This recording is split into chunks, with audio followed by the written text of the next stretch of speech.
So guys welcome back to micro classes. हमारी Meerut university और Saharanpur university की बीएड फर्स्ट ईयर की क्लासेज चल रही हैं। आज का हमारा सब्जेक्ट है समकालीन भारत और शिक्षा, जिसे हम कंटेम्प्रेरी इंडिया एंड एजुकेशन बोलते हैं।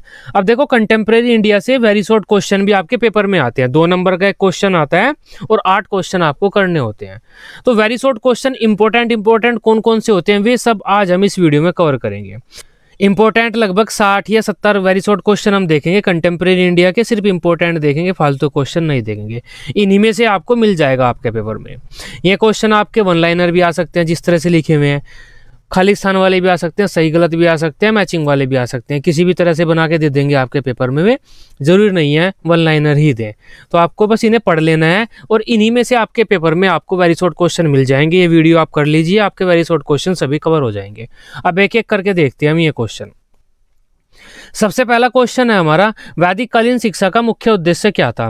देखो, वैदिक कालीन शिक्षा से मतलब हो जाता है वो ऋषि मुनि वाली शिक्षा। ऋषि मुनि पढ़ाया करते थे बच्चों को। अब ऋषि मुनि बच्चों को क्यों शिक्षा देते थे, उनका क्या उद्देश्य होता था? उनका मेन उद्देश्य होता था वे बच्चों का आध्यात्मिक विकास करना चाहते थे, वे बच्चों को मोक्ष के मार्ग पर आगे बढ़ाना चाहते थे, वगैरह वगैरह।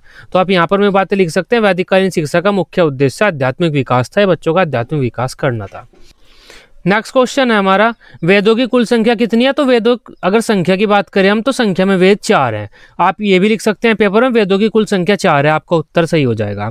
अगर आपसे कोई नाम पूछता है तो नाम ये है, ऋग्वेद, यजुर्वेद, सामवेद व अथर्ववेद। तो ये 4 वेद हो जाते हैं। नेक्स्ट क्वेश्चन है आपका, उपनयन संस्कार का क्या अर्थ है। अब देखो, वैदिक काल में कुछ संस्कार होते थे, उनके बारे में भी हम आगे पढ़ेंगे। तो उपनयन संस्कार तब होता था जब बच्चा ऋषि के पास जाता था शिक्षा के लिए। तब उपनयन संस्कार का शाब्दिक अर्थ क्या हो जाता है? बालक को शिक्षा के लिए गुरु के समीप ले जाना। उपनयन में हम क्या करते थे, बालक को ऋषि के पास ले जाते थे कि अब ऋषि शिक्षा प्रदान करेगा हमारे बच्चे को। तो ये उपनयन का शाब्दिक अर्थ हो जाता है। वैदिक काल में शिक्षा का माध्यम कौन सी भाषा थी? तो वो संस्कृत थी। वैदिक काल की तो मुख्य भाषा ही संस्कृत थी, तो आप जानते ही हैं। नेक्स्ट क्वेश्चन है, वैदिक काल के प्रमुख संस्कार कौन कौन सी हैं। तो ये इंपॉर्टेंट क्वेश्चन है, काफी ज्यादा बार पूछा जाता है।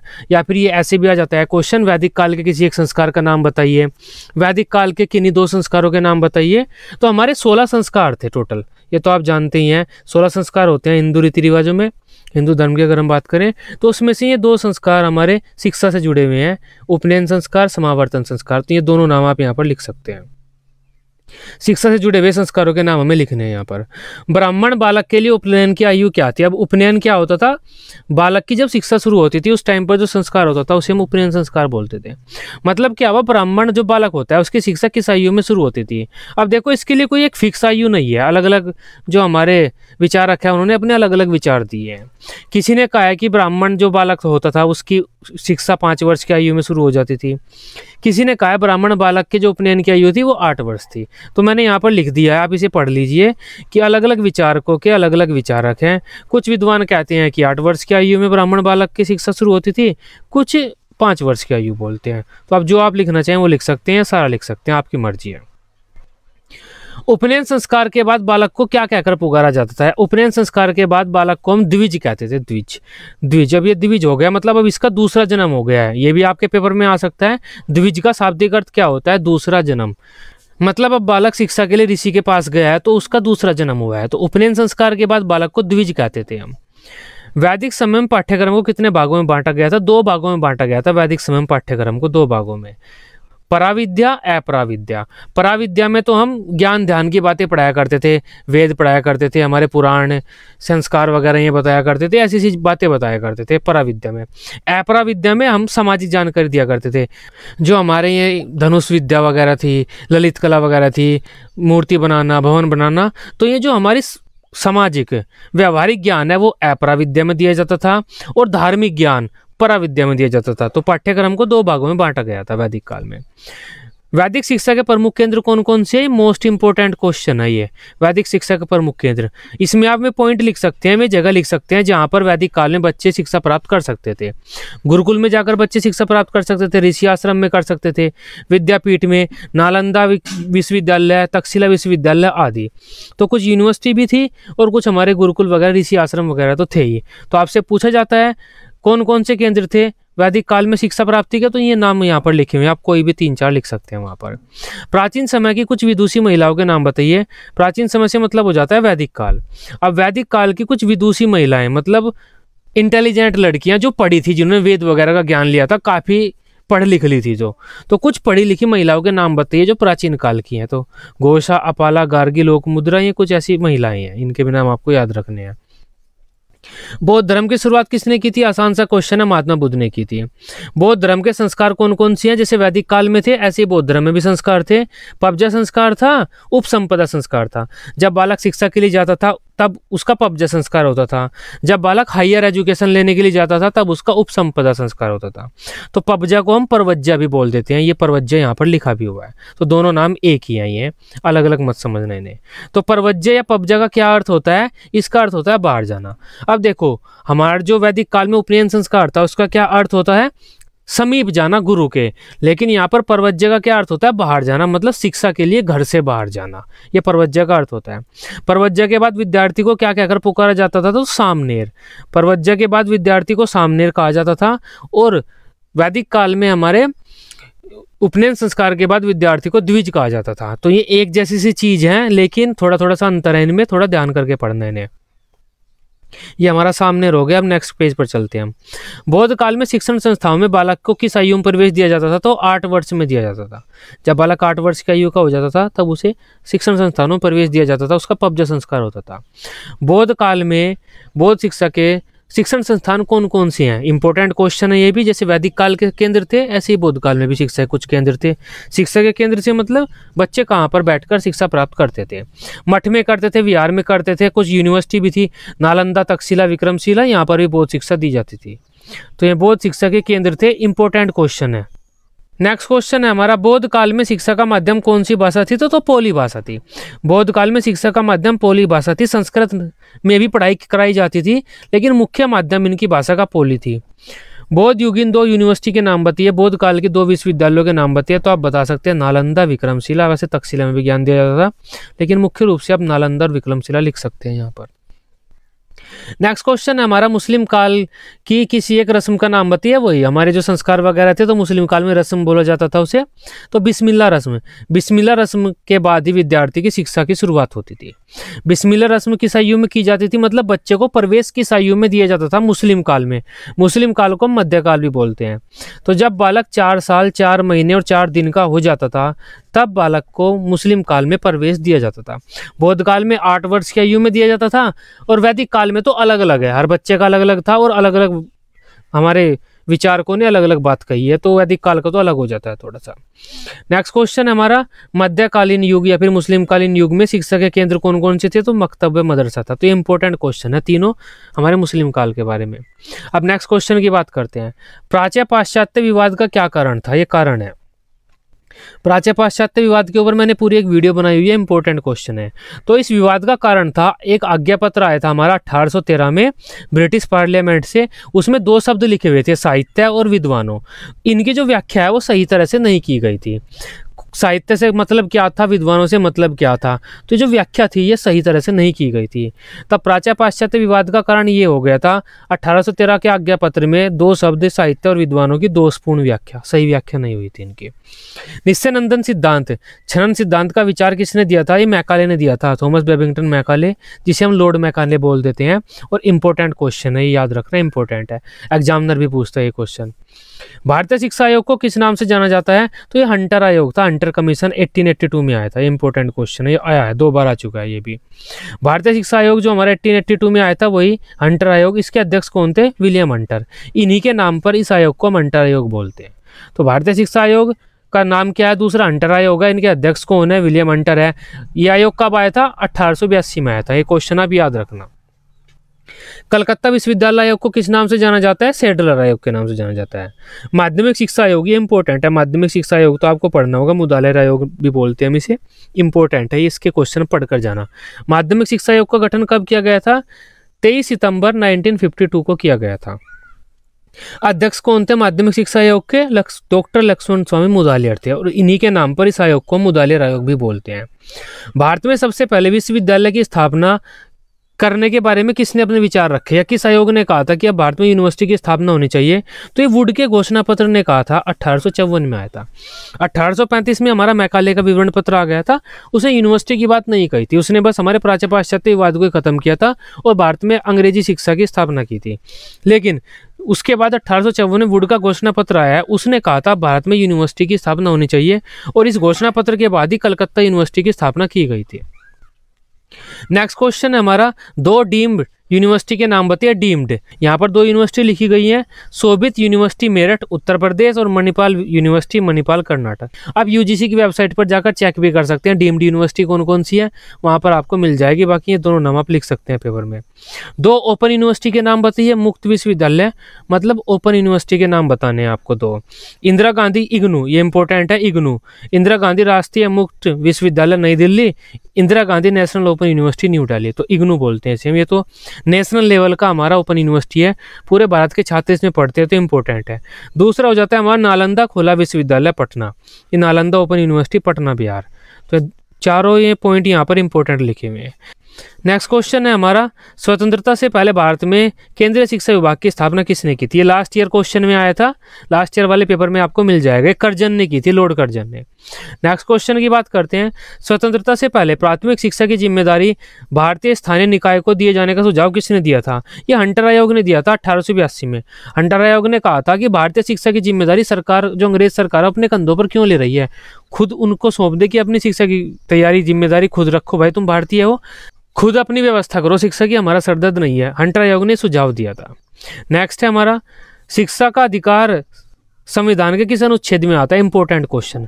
आर्टिकल नंबर 21A, आर्टिकल जो हमारा 21A अनुच्छेद 21A, उसमें हमारा लिखा हुआ है कि 6 से 14 साल के सभी बच्चों को निःशुल्क तथा अनिवार्य शिक्षा दी जाएगी, ये उनका जन्मसिद्ध अधिकार है। तो शिक्षा का अधिकार हमारा कौन सा अनुच्छेद है? 21A। नेक्स्ट क्वेश्चन है, किस आयोग ने कहा था माध्यमिक शिक्षा हमारी सबसे बड़ी कमजोरी है? ये हमारी माध्यमिक शिक्षा व्यवस्था हमारी सबसे बड़ी कमजोरी है शिक्षा व्यवस्था की, ये राधाकृष्णन आयोग ने कहा था 1948-1949 में जो आयोग आया था, उसके बारे में यहाँ पर लिखा हुआ है। राधाकृष्णन आयोग, जिसे हम विश्वविद्यालय शिक्षा आयोग भी बोलते हैं, ये पहला आयोग था जो स्वतंत्र भारत में आया था। भारत की स्वतंत्रता के बाद सबसे पहला आयोग भारत में कौन सा आया था? राधाकृष्णन आयोग आया था, विश्वविद्यालय शिक्षा आयोग बोलते हैं उसे हम। और कब आया था ये? 1948-1949 में आया था। इसने ये टिप्पणी की थी कि हमारी माध्यमिक शिक्षा हमारी शिक्षा व्यवस्था की सबसे बड़ी कमजोर कड़ी है, इसमें तत्काल सुधार किया हो सकता है। इसका फेमस स्टेटमेंट है इस आयोग का। नेक्स्ट बात करते हैं, प्रथम राष्ट्रीय शिक्षा नीति घोषणा कब की गई थी? आज़ाद भारत जब आज़ाद हो गया था तो उसके बाद राष्ट्रीय शिक्षा नीति बनाई जा रही है। अभी 2020 राष्ट्रीय शिक्षा नीति बनाई गई है, नेशनल एजुकेशन पॉलिसी नीति। तो जो पहली शिक्षा नीति है वह कब बनी थी? 1968 में बनी थी। और सबसे इंपॉर्टेंट शिक्षा नीति कौन सी है हमारी? 1986 है। तो 1986 जो शिक्षा नीति है उसका संशोधन कब किया गया था? 1992 में किया गया था। ये दो इंपॉर्टेंट क्वेश्चन आते हैं। सबसे पहली कब बनी थी? 1968 में बनी थी। और जो शिक्षा नीति 1986 है उसका संशोधन हमने कब किया था? 1992 में किया था। शिक्षा प्रणाली 10+2+3 का क्या मतलब है? इसका मतलब है पहले बच्चे 10वीं पास करेंगे, फिर 12th पास करेंगे, फिर ग्रेजुएशन पास करेंगे। इसका मतलब ये है, यहाँ पर लिखा भी हुआ है। इसका मतलब ये है कि 10 वर्षों की माध्यमिक शिक्षा छात्रों को दी जाएगी, 2 वर्ष की उच्चतर माध्यमिक शिक्षा दी जाएगी और 3 वर्षों की स्नातक शिक्षा प्रदान की जाएगी। नेक्स्ट क्वेश्चन हमारा, प्राथमिक स्तर की 2 प्रमुख समस्याएं कौन कौन सी हैं? देखो, अगर प्रमुख समस्याओं की बात की जाए तो आपको अपव्यय अवरोधन ही लिखना है। प्राथमिक स्तर की सबसे बड़ी समस्याएं अपव्यय अवरोधन ही होती हैं, इससे बड़ी नहीं हो सकती कोई भी। अपव्यय अवरोधन का मतलब है या तो बच्चे स्कूल में जाते ही नहीं है, अगर जाते भी हैं तो फेल हो जाते हैं। तो ये 2 बड़ी समस्याएं हैं। जनार्दन रेड्डी समिति का गठन कब किया गया था? 31 जुलाई 1991 में किया गया था। Next most important question, MDM mid day meal योजना की शुरुआत कब की गई थी? मोस्ट इंपोर्टेंट क्वेश्चन 15 अगस्त 1995 को की गई थी। RTE, यह भी इंपॉर्टेंट क्वेश्चन है। RTE शिक्षा का अधिकार अधिनियम जो 2009 में बना था, ये लागू कब किया गया था? 2009 में बना था ये RTE 2009 से, राइट टू एजुकेशन एक्ट 2009 2009 में बना था ये। लेकिन ये 1 अप्रैल 2010 से पूरे भारत में लागू किया गया था, JNK को छोड़कर, जम्मू कश्मीर को छोड़कर ये पूरे भारत में लागू किया गया था 1 अप्रैल 2010 से।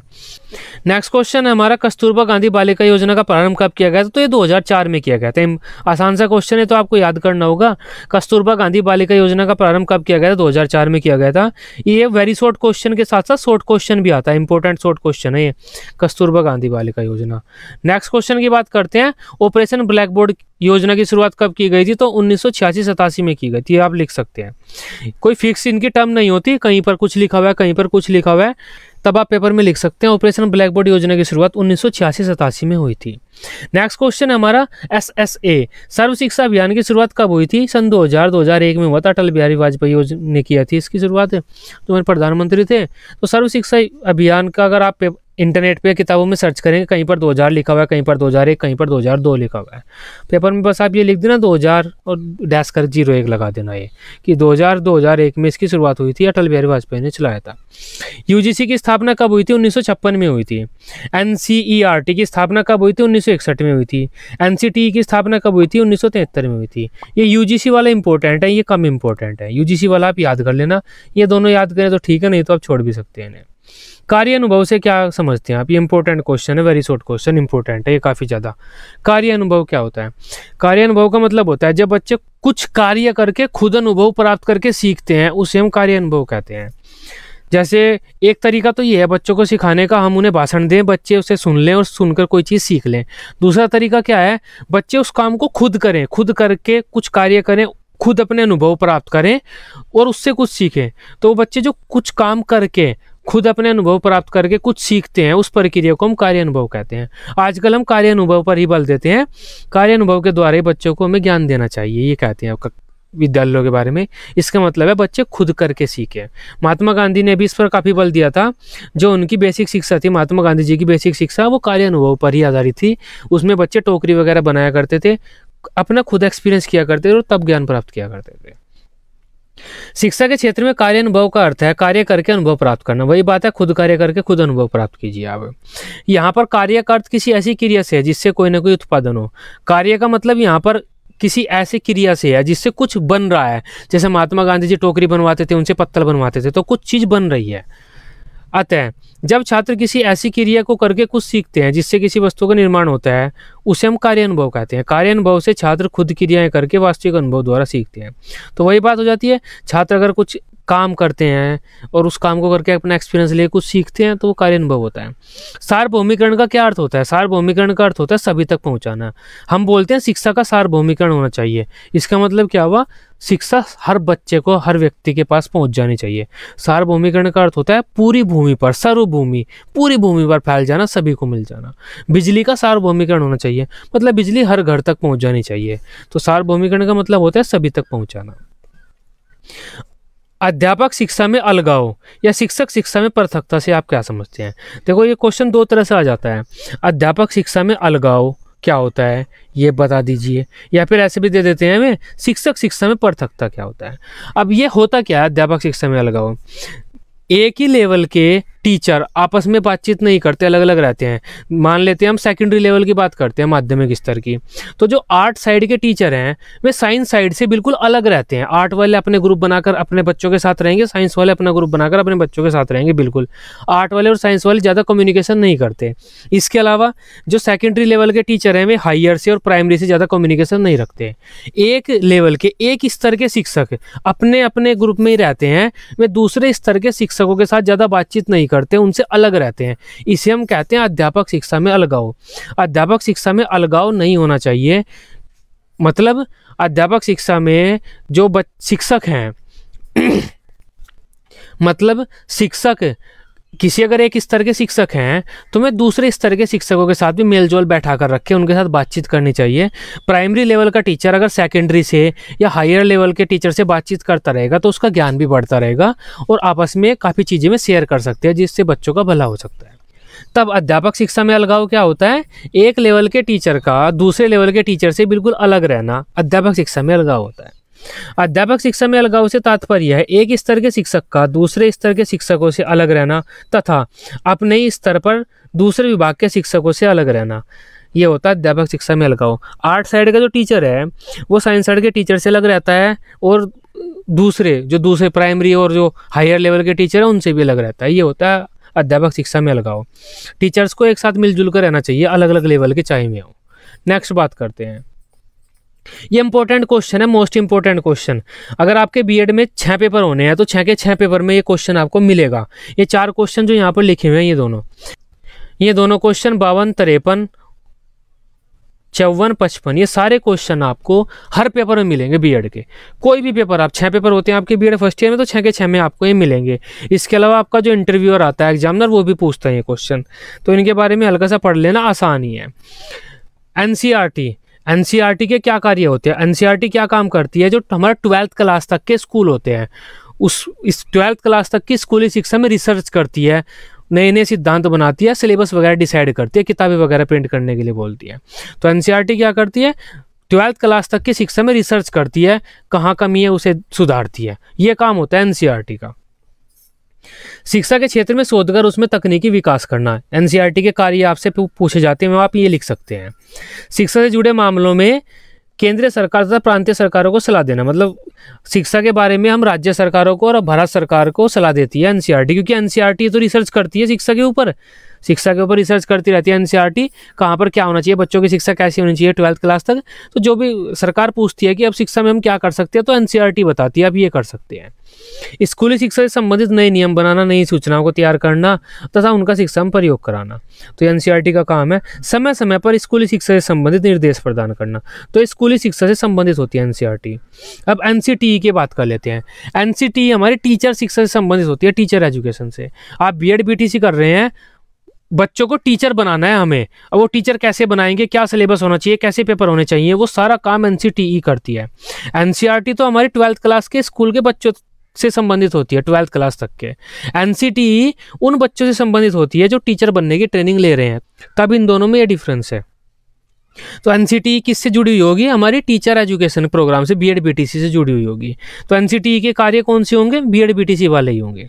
सबसे पहला पॉइंट है शिक्षक शिक्षा के क्षेत्र में रिसर्च करना तथा शोध को प्रोत्साहित करना, वही है शिक्षक शिक्षा, मतलब टीचर एजुकेशन। हमारी जो शिक्षक शिक्षा का क्षेत्र है, कैसा सिलेबस होना चाहिए, कैसे हम अच्छे टीचरों को पैदा कर सकते हैं, शिक्षकों में अच्छे गुणों को कैसे विकसित कर सकते हैं, रिसर्च वगैरह करना, ये एनसीटीई का कार्य है।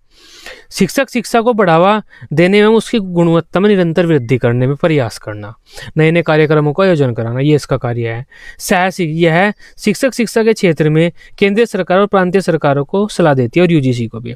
अब देखो एनसीटीई तो शिक्षक शिक्षा के बारे में सलाह देगी कि शिक्षक शिक्षा के क्षेत्र में आप ये सुधार कर सकते हैं सरकार को, और एनसीईआरटी हमारी स्कूली शिक्षा के बारे में सलाह देगी। अध्यापक शिक्षा के व्यापारीकरण, मतलब स्कूल खोल देते हैं हम, कॉलेज व्यापार, बच्चों से फीस लेने लगते हैं कि 1.5 लाख दो, 2 लाख दो, आपको अच्छे नंबर दे देंगे, प्रैक्टिकल में पास कर देंगे। तो जो व्यापार बना देते हैं ना शिक्षा का, अध्यापक शिक्षा का व्यापार बनाने को रोकना, तो ये सारे काम होते हैं हमारे एनसीटीई के। बस ये याद रखना, एनसीटीई तो हमारी शिक्षक शिक्षा से जुड़ी होती है और एनसीईआरटी हमारी स्कूली शिक्षा से जुड़ी होती है। इन दोनों में ये डिफरेंस होता है, बाकी आप पेपर में लिख देंगे आप अपने अकॉर्डिंग अब इन दोनों का क्या काम है। नेक्स्ट बात करते हैं हम सीबीएसई। ये सीबीएसई क्या होता है? बोर्ड होता है। ये पेपर में आ जाता है कि सीबीएसई के क्या कार्य होते हैं, कि किसी को पता नहीं होता। सीबीएसई क्या काम करता है? सीबीएसई एनसीईआरटी ने जो नियम बनाए हैं उन नियमों के अनुसार स्कूलों को चलाता है, बस। एनसीईआरटी रिसर्च करता है, शिक्षा के क्षेत्र में रिसर्च करके नियम बनाता है कि भारत में शिक्षा ऐसी ऐसी होनी चाहिए, और सीबीएसई उन जो नियम बनाए हैं एनसीईआरटी ने, उन नियमों के तहत स्कूलों में शिक्षा की व्यवस्था करता है, क्योंकि ये बोर्ड है, स्कूलों में शिक्षा की व्यवस्था करता है, ये काम करता है हमारा सीबीएसई। अब इसके काम आप लिख सकते हैं कुछ। राष्ट्रीय या अंतर्राष्ट्रीय स्तर पर विद्यालयों का निर्माण करना, उनकी अनुमति देना, तो स्कूलों का निर्माण करना, मान्यता प्रदान करना, उनका रखरखाव करना, देखभाल करना, स्कूलों की नियम वगैरह की जाँच करना, स्कूलों में सब काम ठीक ठाक चल रहा है क्या, वो काम सीबीएसई करता है। सीबीएसई, जो सीबीएसई के अंतर्गत, इसके अंतर्गत आने वाले विद्यालयों में बोर्ड परीक्षाओं का आयोजन कराना, तो बोर्ड की परीक्षाएं होती हैं 10-12 की, वो परीक्षाओं का आयोजन करना अंतर्गत, मतलब इसके अंतर्गत आने वाले स्कूलों में। विद्यालयों का निरीक्षण करके उनमें समय समय पर सुधार करना, विद्यालयों का निरीक्षण करना कि जो विद्यालय इसके अंतर्गत आते हैं सीबीएसई के, कि वे सही भी चल रहे हैं नहीं। केंद्रीय स्तर की कुछ परीक्षाओं सीटेट का आयोजन करना, ये सीटेट का आयोजन भी कराता है। आप सीटेट देंगे बीएड में, आप बीएड करने के बाद आप सीटेट वगैरह देंगे, अब तो बीएड करते हुए दे सकते हैं, तो सीटेट का जो आयोजन कराता है वो सीबीएसई कराता है, ये सीबीएसई के काम होते हैं। नेक्स्ट क्वेश्चन है हमारा यूजीसी के क्या कार्य हैं। यूजीसी के यूनिवर्सिटी ग्रांट्स कमीशन के क्या कार्य हैं विश्वविद्यालय अनुदान आयोग के। अब विश्वविद्यालय अनुदान आयोग के क्या कार्य हैं, अब देखो ये क्या करता है, विश्वविद्यालयों को अनुदान देता है, यूनिवर्सिटी की को पैसा देता है, यूनिवर्सिटी की स्थापना करता है यूजीसी, यूनिवर्सिटी को मान्यता देता है, उसमें रिसर्च करवाता है यूनिवर्सिटी में और उसे पैसा देता है और उस पैसे को देखता है कि ये पैसा बर्बाद तो नहीं कर रहे हैं, कहाँ पर ध्यान दे रहे हैं। तो यूनिवर्सिटी का निर्माण करना, यूनिवर्सिटी का रखरखाव करना, पैसा देना, उसे वो सारा काम हमारे यूजीसी का होता है। यूजीसी हमारी यूनिवर्सिटी से संबंधित होती है, विश्वविद्यालय से। विश्वविद्यालय को मान्यता प्रदान करना यूजीसी का कार्य है। विश्वविद्यालय व उससे संबंधित महाविद्यालयों को आर्थिक सहायता प्रदान करना, तो हमारे यूनिवर्सिटी को और बड़े बड़े जो हमारे कॉलेज होते हैं उनको मान्यता पर वो सहायता पैसा भी देता है विश्वविद्यालय अनुदान आयोग, इसे इसी वजह से बोलते हैं। ये विश्वविद्यालयों को अनुदान देता है, दान देता है, पैसा देता है। अब ये सरकारी को भी देता है, प्राइवेट को भी देता है, दोनों को देता है। जो हमारा यूजीसी है वो अनुदान सरकारी यूनिवर्सिटी को भी देता है, प्राइवेट को भी देता है। तो यूनिवर्सिटी को मान्यता देना, यूनिवर्सिटी को पैसा देना और यूनिवर्सिटी की देखभाल करना, पैसे की वे कहाँ खर्च कर रही हैं। समय समय पर विश्वविद्यालयों के लिए शिक्षा से संबंधित दिशा निर्देश तैयार करना, यूनिवर्सिटी के लिए नियम कानून बनाना कि यूनिवर्सिटी क्या कर सकती है क्या नहीं कर सकती है। भारत में उच्च शिक्षा के बारे में रिसर्च वगैरह करना और भारत सरकार को उच्च शिक्षा के बारे में वो देना, सलाह वगैरह देना, तो यूनिवर्सिटी के ये काम है। उच्च शिक्षा के क्षेत्र में रिसर्च वगैरह यूनिवर्सिटी ही करता है। तो ये हमारे यूनिवर्सिटी के कार्य हैं। अब ये 4 पॉइंट है। ये हमारा एनसीईआरटी है, ये 12th क्लास तक के स्कूल से संबंधित है। एनसीटीई हमारा शिक्षक शिक्षा से संबंधित है, टीचर बन रहे हैं, बीएड बीटी से संबंधित है एनसीटीई।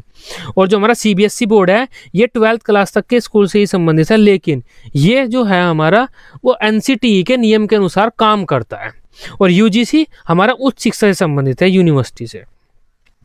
ये क्वेश्चन आते हैं आपके पेपर में, इसके साथ ही कुछ फुल फॉर्म आती है। आप कुछ फुल फॉर्म देख लेते हैं। फुल फॉर्म आपसे पूछी जाती हैं, पेपर में पूछी जाती है, वेरी शॉर्ट क्वेश्चन में बहुत ज़्यादा पूछी जाती है। आप पिछले साल के पेपर उठाकर देख लीजिए, हर पेपर में आपको 2 से 3 फुल फॉर्म देखने को मिल जाती है। इसका पूर्ण रूप बता दीजिए। अब मैं फुल फॉर्म हम देख लेते हैं, इंपॉर्टेंट कौन सी है। ये आपको यहाँ पर भी काम करेगी आपके पेपर में, और जब आपका प्रैक्टिकल वाला आता है, वाइवा वाला टीचर, वो फुल फॉर्म आपसे बहुत पूछता है। और जो आपके सीटेट यूपीटेट वाले हैं वहाँ पर भी ये काफ़ी आती है, तो इम्पोर्टेंट है, इनको पढ़ लेना।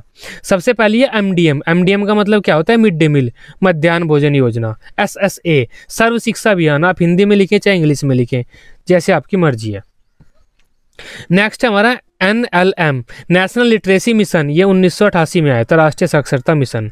आरटी ये इंपॉर्टेंट है, आरटी इंपॉर्टेंट है इसमें, राइट टू एजुकेशन, ये 2009 में आया था।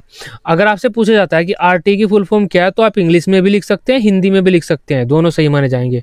पेपर में आपसे कि आरटी का पूर्ण रूप क्या है, आपने लिख दिया शिक्षा का अधिकार अधिनियम 2009, सही है वो क्वेश्चन आपका। एनसीएफ ये भी इंपॉर्टेंट है। एनसीएफ की फुल फॉर्म क्या होती है, नेशनल करिकुलम फ्रेमवर्क, 2005 में आया था। इसके ऊपर पूरी एक वीडियो बनाई हुई है, इंपॉर्टेंट क्वेश्चन है। ये हमें बताता है कि हमारे स्कूलों में कौन कौन सी किताबें पढ़ाई जाएंगी और उन किताबों में किस तरह के चैप्टर पढ़ाए जाएंगे। एनईपी नेशनल एजुकेशन पॉलिसी, राष्ट्रीय शिक्षा नीति 2020 में बनी है, सबसे लेटेस्ट। सीबीएसई इंपॉर्टेंट आपकी full form, central board of secondary education, CBSE की फुल फॉर्म ये है, central board of secondary education. ICSC की full form Indian certificate of secondary education. LKG की full form lower kindergarten, UKG की full form upper kindergarten. तो ये important full form है। कुछ और देखते हैं। एमएचआरडी की full form ministry of human resource and development. MHRD को अब हम मिनिस्ट्री ऑफ एजुकेशन बोलते हैं, इसका नाम बदल दिया गया है। पहले इसे हम ministry of human resource and development बोला जाता था, मानव संसाधन विकास मंत्रालय, लेकिन अब हम शिक्षा मंत्रालय बोलते हैं उसे। एनसीईआरटी की full form most important question, most important question, national council for educational research and training, मतलब जो भारत की शिक्षा संबंधी रिसर्च होगी और ट्रेनिंग होगी वो सब एनसीईआरटी का काम है। एनसीटीई मोस्ट इंपॉर्टेंट क्वेश्चन है। एनसीटीई की फुल फॉर्म क्या है, national council for teacher education. अब टीचर एजुकेशन के बारे में जो भी काम करेगी वो एनसीटीई करेगी। इनकी फुल फॉर्म से भी आप समझ सकते हैं इनके क्या काम है। एनईटी की फुल फॉर्म क्या है, नेशनल एलिजिबिलिटी टेस्ट। एसईटी की फुल फॉर्म क्या है, स्टेट एलिजिबिलिटी टेस्ट। अब देखो नेट का एक पेपर होता है, हमारा यूजीसी नेट का पेपर होता है, एनईटी बोलते हैं उसे हम। नेट के पेपर की तरह ही हर एक इस राज्य भी अपना एक नेट का पेपर लेता है, उसे हम नेट न बोलकर स्टेट बोलते हैं, स्टेट एलिजिबिलिटी टेस्ट। तो डाइट की फुल फॉर्म ये भी इंपॉर्टेंट है। आप बीएड कर रहे हैं, बीएड आप सीधा यूनिवर्सिटी से करते हैं, लेकिन जो बीटीसी करते हैं वे डाइट के थ्रू करते हैं। हमारे स्टेट बोर्ड से होती है बीटीसी, वो डाइट के थ्रू होती है। अब डाइट क्या होता है, district institute of education and training, ये डाइट की फुल फॉर्म है। DPEP फुल फॉर्म इंपॉर्टेंट है, district primary education program. OER most important full form, open educational resources. UGC की full form university grants commission, विश्वविद्यालय अनुदान आयोग। तो यहाँ पे याद रखना, ये ग्रांट्स है, TS है, यहाँ पर S भी है, कोई ग्रांट लिख देता है, कोई S लगाना छोड़ देता है। तो यूजीसी की फुल फॉर्म होती है यूनिवर्सिटी ग्रांट्स कमीशन। तो ये हमारे क्वेश्चन थे आज के। किस सब्जेक्ट के क्वेश्चन थे ये हमारे? Contemporary India and education. तो समकालीन भारत और शिक्षा जो हमारा सब्जेक्ट है, उसके वेरी शॉर्ट क्वेश्चन जो मोस्ट इंपॉर्टेंट थे वो सब मैं इस वीडियो में कवर करा चुका हूँ। पिछले साल के पेपर आप उठाकर देख सकते हैं, या फिर इस साल जो आपका पेपर आएगा वे सारे क्वेश्चन आपको यहाँ से मिल जाएंगे। आई होप ये सभी वेरी शॉर्ट क्वेश्चन अब आप अच्छे से समझ पाए होंगे। वीडियो अच्छी लगी हो, आप इसे अपने बीएड ग्रुप में दोस्तों के साथ शेयर कर सकते हैं। बीएड की सभी सब्जेक्ट की डेली रेगुलर क्लासेस लेने के लिए आप इस चैनल को सब्सक्राइब कर सकते हैं। Till then, bye bye, take care.